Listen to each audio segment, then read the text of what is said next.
Naila na ang babaeng napalgang patay sulod sa kawing van kagahapong adlaw sa Cagayan de Oro City. Atong Siron ang dugang detalye sa live report ni Cyril Chavez. Cyril.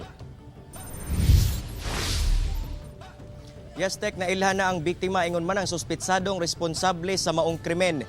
Busa ang pamilya niini, buot maangkon ang hustisya.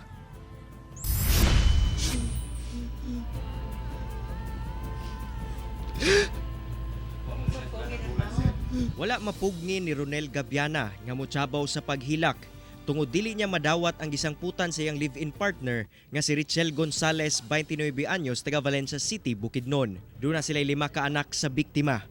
Nasayod kuno siya nga adunay relasyon si Richel og Danilo kaniadto, apan wa siya nagdahom nga nagbalik sila nga miresulta pa sa pagkamatay niini. Inuwi mo una nakatag-anak. Nga siya siguro sa kuha nga. Sa lawan ko pa, kasala ko na anak. Okay ra.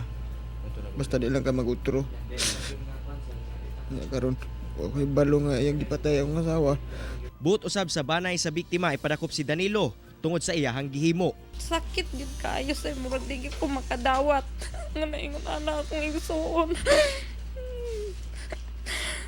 Sakit kaayo sir nga gibuhat ni Danny sir nga pagkapatay sa akong igsuon nga murag giunsa niya pagpatay.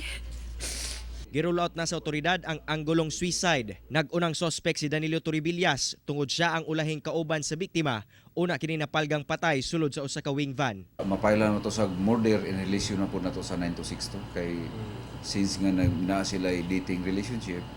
So depende na po sa ato ang kabugaton sir o sa ato ang piskalya. Nanawagan sab karon og tabang ang mga banay sa biktima tungod wala sila kwartang ibayad aron malukat ang patayng lawas sa biktima gikan sa purinarya.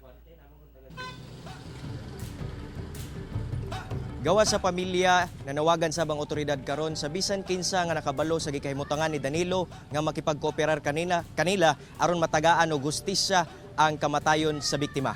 Tek. Okay, daghang salamat, Cyril Chavez.